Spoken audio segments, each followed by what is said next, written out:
JLKM की नेता डिंपल चौबे ने धनबाद के डीसी को एक मांग पत्र सौंपा और उन्होंने जिले में लगातार कोयला और बालू की अवैध तस्करी को रोकने के लिए प्राइवेट चेक पोस्ट बनाने की मांग की है। जी हां, झारखंड लोकतांत्रिक क्रांतिकारी मोर्चा की महिला जिला अध्यक्ष डिंपल चौबे ने गुरुवार को जिले में हो रहे धड़ल्ले से कोयला बालू तस्करी पर रोक लगाने के लिए धनबाद डीसी से प्राइवेट चेक पोस्ट खोलने की मांग की है। डिंपल चौबे ने कहा कि प्रशासन अवैध कारोबार और तस्करी को रोकने में सक्षम नहीं हो पा रहा है। देखा जाए तो हर जगह सीआईएसएफ चेक पोस्ट, थाना चेक पोस्ट रहने के बावजूद भी अवैध कोयली लदी गाड़ियां धड़ल्ले से सड़कों पर चल रही है। अवैध खनन से झारखंड को खोखला किया जा रहा है, युवाओं को रोजगार नहीं मिल पा रहा है, वहीं राज्य की आर्थिक क्षति भी हो रही है। यदि यही हाल रहा तो निश्चित रूप से आने वाले समय में युवाओं को ना रोजगार मिल पाएगा, ना ही राज्य विकास के पथ पर अग्रसर हो पाएगा। उन्होंने ये भी कहा कि पूर्व में भी उनके द्वारा 2-4 अवैध गाड़ियां पकड़ी गई थी, लेकिन प्रशासन द्वारा किसी भी प्रकार की कोई कार्यवाही अब तक नहीं की गई। डिंपल चौबे ने जिले के तमाम प्रखंडों में प्राइवेट चेक पोस्ट खोलने के लिखित मांग पत्र को डीसी को सौंपा और अवैध खनन और तस्करी पर रोक लगाने की मांग की। आपके चैनल के माध्यम से सभी को जोहार प्रणाम। मेरा नाम हुआ डिंपल चौबे, आपका जेएलकेएम का जिला अध्यक्ष। आज हम देख सकते हैं धनबाद उपायुक्त के ऑफिस आए हुए हैं और आने का मुख्य उद्देश्य है जो प्राइवेट चेक पोस्ट खोलने के संबंध में। और हम प्राइवेट चेक पोस्ट खोलने का मांग इसलिए किए हैं उपायुक्त महोदय से, क्योंकि इसके पूर्व में आपसे 6 महीने पूर्व में हमने अवैध काम जो हो रहा है पूरे धनबाद में, पूरे धनबाद में अवैध कोयला बालू तस्करी का जो काम हो रहा है उसके रोकथाम के लिए इनको हम ज्ञापन दिए थे और रिसीविंग भी लिए थे। उसके बावजूद भी अवैध काम धड़ल्ले से दिन दहाड़े हो रही है और कहीं न कहीं प्रशासन का दिशा निर्देश से उनके संरक्षण से भी किया जा रहा है, क्योंकि ये बहुत कोई ऐसे हैं जो हम गुप्त तरीके से सूचना देते हैं, उनका नाम हम अब सार्वजनिक नहीं कर सकते हैं। उनका कहना है जो मैडम प्रशासन का मिली भगत से ही इतना बड़ा काम हो रहा है। सही बात है, जब तक आपका प्रशासन इसमें संलिप्त नहीं रहेंगे, कुछ प्रशासन आपका बड़ा बाबू जो है सबका हम नहीं बोल पाएंगे, कुछ जो है इसमें संलिप्त है और इसको संरक्षण दे रहे हैं और इसको किस प्रकार रोकथाम किया जाए इसके लिए हम आगे आए हैं। और जहाँ तक धनबाद जिले के लगभग सभी थाना में हम लोग दे चुके थे, उसके बाद भी कोई रोकथाम नहीं हुआ। प्राइवेट चेक पोस्ट डिमांड करने का कारण यही है कि सरकार अपने स्तर से इसको रोकथाम नहीं कर रही, प्रशासन रोकथाम नहीं कर रही, इसलिए मजबूरन हम लोग इस काम को रोकथाम करना चाह रहे हैं। इसके पूर्व हम लोग 4 जगह लड़कों के द्वारा अवैध काम जो हो रहा है कोयला बालू तस्करी उसको रोका भी गया।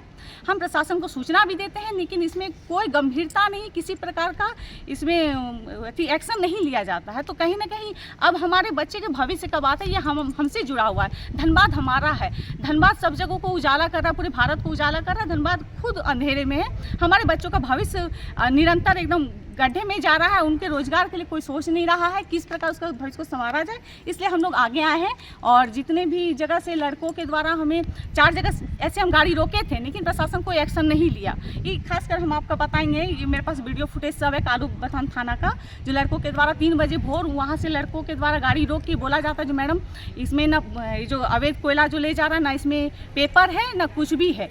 फिर उसके बाद हम जस्ट उसको सूचना देते हैं प्रशासन को, प्रशासन वहाँ आते हैं ना अपना टीम भेजते हैं और गाड़ी को छोड़वा देते हैं। तो ये तो कहीं ना कहीं ये प्रशासन गलत कर रहे हैं, उसको रोकथाम नहीं करके उसको संरक्षण दे रहे हैं। तो यही हम कहना चाहेंगे, जो जगह जगह सीआईएसएफ का चेक पोस्ट है फिर भी अवैध गाड़ियाँ किस प्रकार पार हो जा रही है, ये तो चिंता का विषय, सोचने का विषय। प्रशासन को जनता का सुरक्षा के रखा गया है, ना माफियाओं का संरक्षण के लिए रखा गया है। तो हम माफिया से भी यही कहेंगे, जो आप जो इस प्रकार का धड़ल्ले से काम कर रहे हैं ना, तो ये आप काम करने हम लोग नहीं देंगे। प्राइवेट चेक पोस्ट का डिमांड किए हैं, इनको जहाँ तक होगा हम लोग करने का काम करेंगे। और अगर आपको अपना कोयला गाड़ी चलाना है तो आप हवाई जहाज का व्यवस्था करें, क्योंकि अब रोड में आपका अवैध काम हम लोग होने नहीं देंगे, जगह जगह लड़काई रोकने का काम करेंगे। और एक चीज़ हम कहते हैं प्रमाण के तौर पे, आपका देख सकते हैं तीसरा थाना के बलियापुर के अंतर्गत तीसरा थाना जो आता है, वहाँ आप जा के देख सकते हैं जो वहाँ किस प्रकार दिन दहाड़े काम होती है।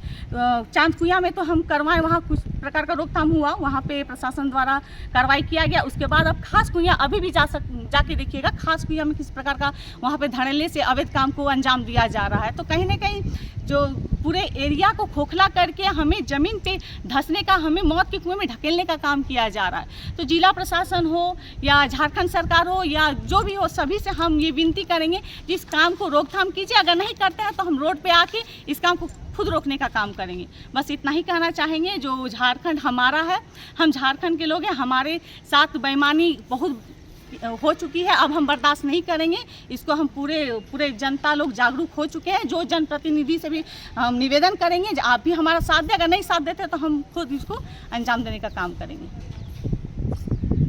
कहीं से कोई धमकियाँ भी मिलती है आपको? जी, हमारी रेकी भी हुई है, धमकियाँ भी मिली है। बहुत तरह का वो लोग बोलते हैं जो आप कुछ नहीं कर पाइएगा। हम लोग तो समय बताएगा क्या कर पाएंगे नहीं कर पाएंगे। आपको इतना ही चेतावनी दे रहे हैं। जो इस प्रकार जो अवैध काम कर रहे हैं वो ज़्यादा दिन आपके चलने वाला नहीं है। जनता जाग चुकी है। हमारे बच्चों का भविष्य का सवाल है। वीडियो फुटेज आना शुरू हो गया है। वो सही समय में सबके सामने हम उजागर करेंगे और जितने भी प्रशासन इसमें संलिप्त है उनको भी हम उजागर करने का काम करेंगे। सिर्फ समय का इंतजार कीजिए। अभी आपने जो कहा खासकुरिया में, तो क्या खासकुरिया में अभी अवैध कारोबार चालू है? एकदम चालू है। आप जाके देख लीजिए, रात में पता चल जाएगा किस तरह प्रकार वो काम कर रहे हैं। 150-200 गाड़ी अवैध काम को अंजाम दिया जा रहा है और सब इसमें संलिप्त भी हैं। आप जाके देख सकते हैं।